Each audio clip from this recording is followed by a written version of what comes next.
Assalamualaikum warahmatullahi wabarakatuh. Hai anak-anakku kelas 4, gimana kabarnya hari ini? Semoga dalam keadaan sehat walafiat ya. Sebelum kita mulai pelajaran hari ini, marilah kita berdoa terlebih dahulu.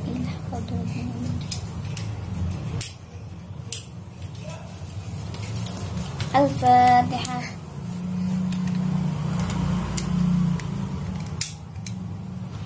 Berdoa selesai. Yuk kita simak pelajaran hari ini. Kelas 4 tema 9 Kayanya negeriku. Subtema 1 Pembelajaran 1 Kekayaan sumber energi di Indonesia.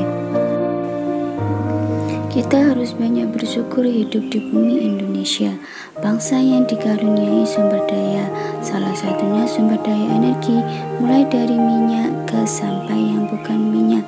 Yuk kita simak percakapan Penny dan ayahnya. Malam ini lingkungan tempat tinggal Penny gelap gulita. Hujan sejak sore disertai angin kencang dan petir. Petir menyambar gardu listrik di dekat rumah Penny. Akibatnya saluran listrik di lingkungan tempat tinggal Penny terputus. Penny, ayah masih lama tidak ya mati lampunya? Ayah Penny, masih menunggu perbaikan gardu listrik Penny. Penny, oh begitu, dari manakah suplai listrik di rumah kita ini ayah? Ayah Penny, suplai listrik rumah kita ini berasal dari gardu induk di Semarang. Penny, wah jauh sekali ayah Penny. Benar Penny, listrik termasuk sumber energi energi yang dapat menghasilkan listrik. Contohnya tenaga air, uap, panas bumi, atau nuklir. Sumber-sumber energi tersebut diubah menjadi tenaga listrik di sebuah pembangkit listrik. Sumber energi listrik tersebut akan habis. Oleh karena itu kita harus benar-benar bijak menggunakannya. Salah satu sumber energi yang digunakan di sekitar kita adalah listrik. Listrik paling banyak kita gunakan dalam kehidupan sehari-hari. Coba perhatikan gambar tersebut. Mari kita ulas di slide selanjutnya. Air dan listrik. Air memiliki manfaat yang sangat besar bagi kehidupan manusia. Salah satu pemanfaatan air adalah sebagai pembangkit listrik tenaga air. Manfaat air sangat besar dan berpengaruh terhadap kehidupan manusia. Oleh sebab itu, dalam pemanfaatan air hendaknya diimbangi dengan kesadaran menjaga sumber air yang ada di bumi. Membuang-buang air merupakan perbuatan yang tidak bijak. Air dan listrik menjadi kebutuhan manusia yang tidak bisa digantikan oleh apapun. Kegiatan sehari-hari akan terganggu ketika pasokan air dan listrik terganggu. Dalam pembangkit listrik tenaga air, fungsi air adalah untuk menggerakkan turbin yang akan membangkitkan energi listrik. Dalam membangkitkan energi perlu dibangun bendungan, karena bendungan dapat dijadikan energi listrik dengan penggunaan kincir air yang digerakkan oleh arus air. Maka dari gerak itu dapat dihasilkan energi listrik. Perhatikan lampu di rumah kita. Saat saklar lampu ditekan, maka lampu akan menyala. Saat saklar lampu ditekan, energi listrik mengalir ke lampu sehingga arus listrik berubah menjadi cahaya dan panas.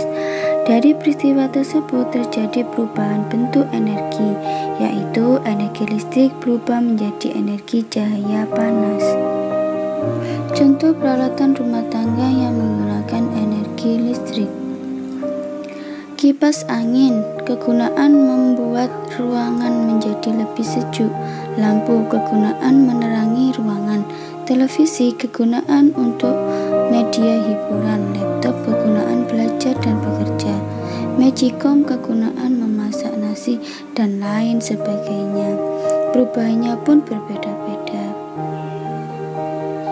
Kehidupan manusia tidak bisa dipisahkan dari lingkungan alam dan lingkungan sosial.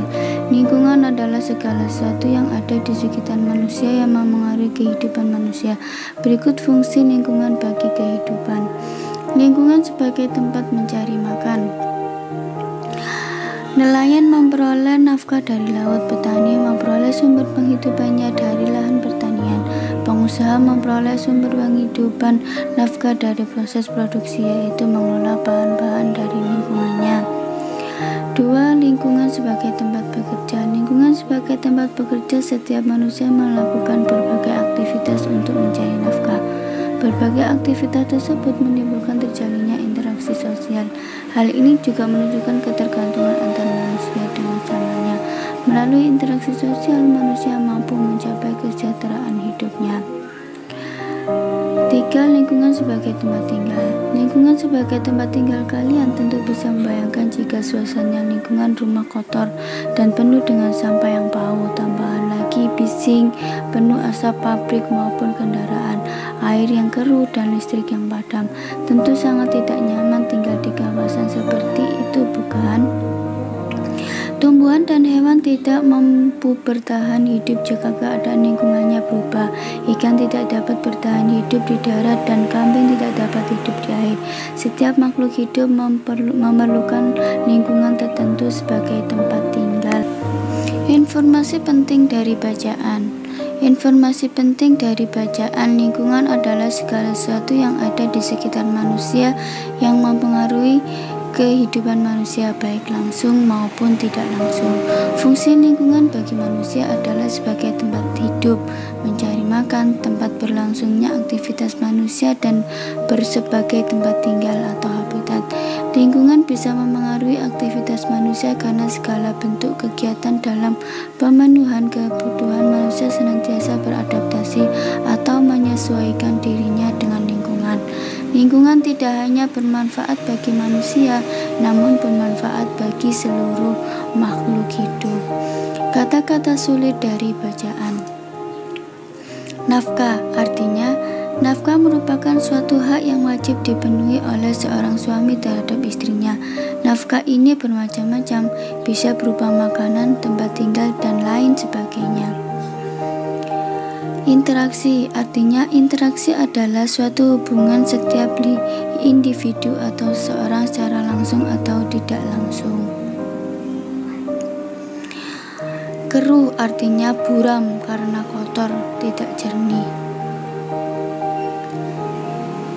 Kesimpulan dari bacaan, manusia bisa hidup bergantung pada kondisi lingkungan, baik lingkungan alam dan sosial, sangat berguna bagi manusia. Dari lingkungan sekitar, manusia dapat mencari nafkah untuk kebutuhan sehari.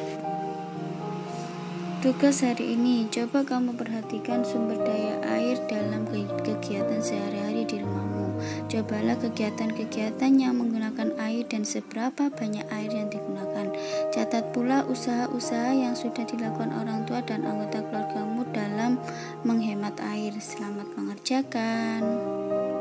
Sekian, terima kasih pelajaran untuk hari ini. Semoga bermanfaat dan mudah difahami. Wassalamualaikum warahmatullahi wabarakatuh.